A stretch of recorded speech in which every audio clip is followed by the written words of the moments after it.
with all of these techniques, it's very random. So how the piece ends up looking is, there's a large element of chance to it. Right, I'm going to abandon that syringe because the next one is how I'm doing the rainbow slip. So what I want to do, so I'm just going to do half and half.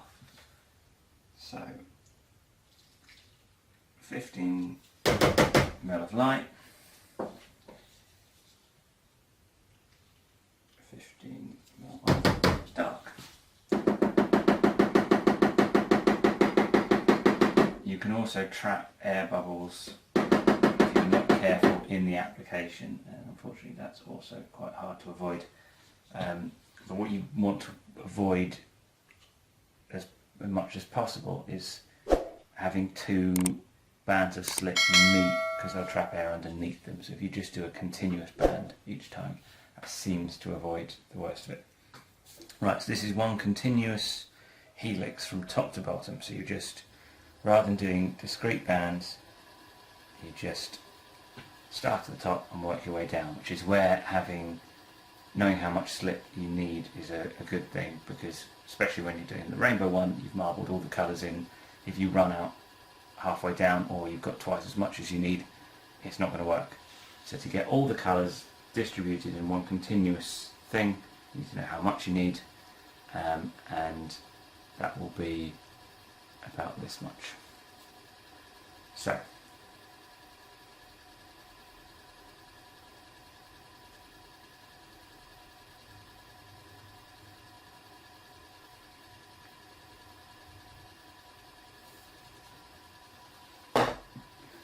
actually less of a constant gradient than you sometimes get, but you can kind of see how it's more black mixture, more white, which is what you'd expect, obviously, first in, last out. So whichever colour you put in first is at the bottom of the syringe and it's the last one out.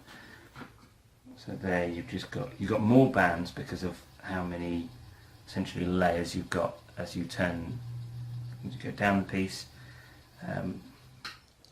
Works better with more colours, obviously, because then you get a gradient that's more obvious. This one hasn't exactly as much.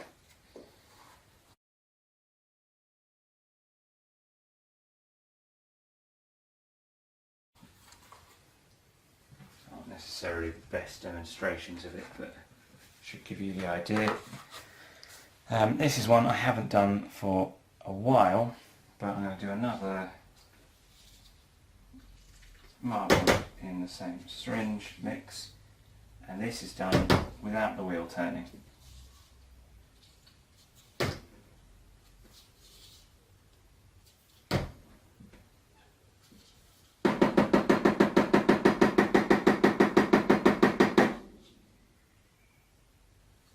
Okay, so what I do with this one is just do a blob, and then I'm not sure if this will, I don't think it makes any difference how you go about doing it.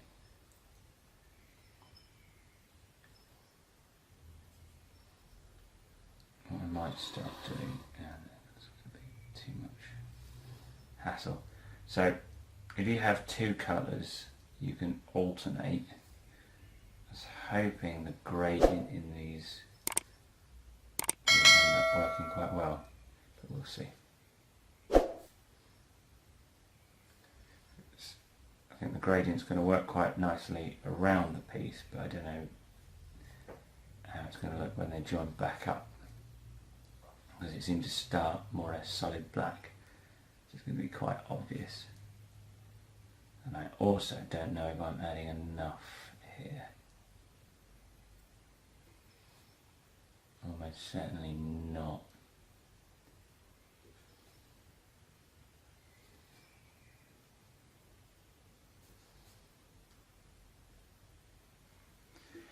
Right, so there,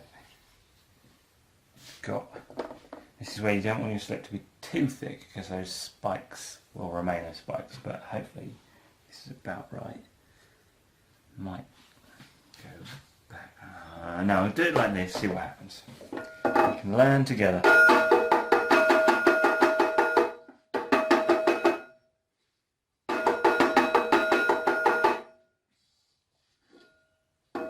So they've joined together. That's the sort of gradient that I was expecting. So you've got the marbling in each one. Might be better to do, I don't know how you'd avoid them joining up other than having them further apart. It might be a technique that needs to be played with more, but yeah, it is what it is. If you wanted something that looked like that, then there you go.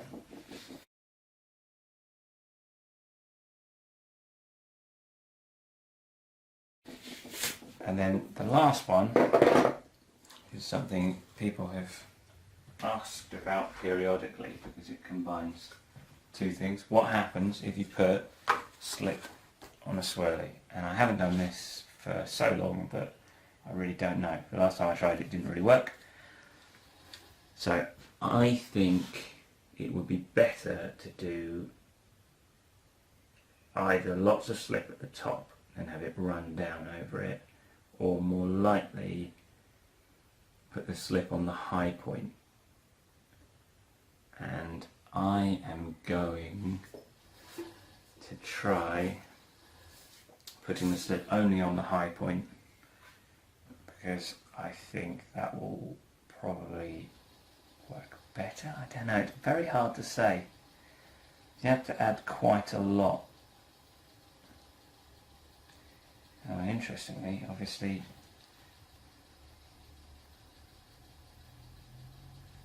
I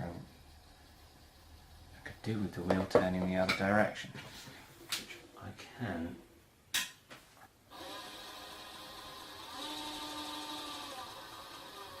Interesting how, I guess because the motor's kind of bedded in one direction, this is a weird noise. Right, let's go for it. So I'm looking for the point. Hard to see where it comes off.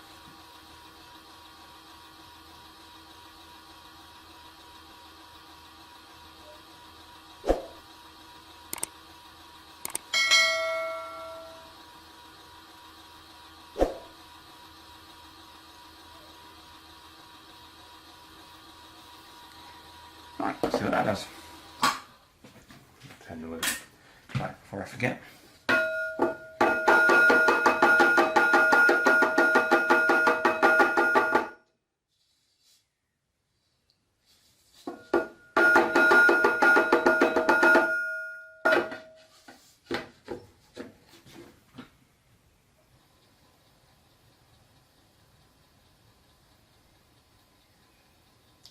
Well, I don't like it. But then, as a general rule, I kind of think most of the time combining two designs just makes them messy. So I don't like, I've tried before, adding peacock to swirly or drippy slip to peacock or anything like that. And I tend to think it makes them messy and they work worse. You've got twice as many processes to make something that looks half as good. So I don't like it, but again, if that's what you wanted, maybe I'll feel differently about it when it's fired.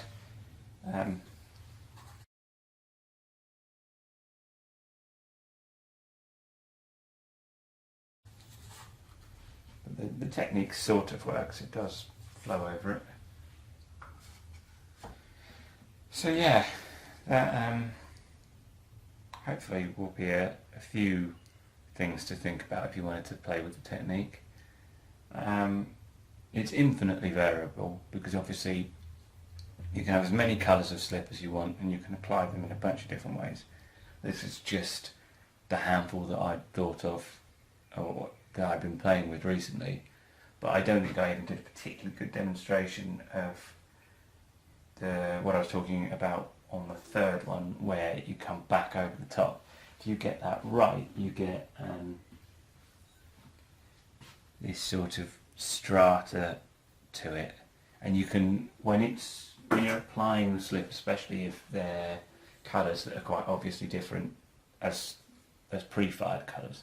So some, especially if you colour with cobalt, for example, you won't really be able to see the difference until it's fired. But some of them are very obvious as they come out.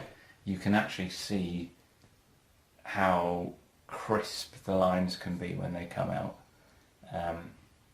And I still haven't figured out exactly why it is. Sometimes that works perfectly and sometimes it doesn't. I think it's to do with how marbled they are in the syringe and then how you apply them.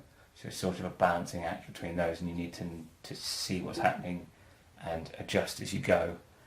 But there's a lot of variables and there's a lot you could learn about it, and I'm not really experimented with it that much. I've done a lot of one design of it, but you could kind of keep going and finding new combinations and new techniques.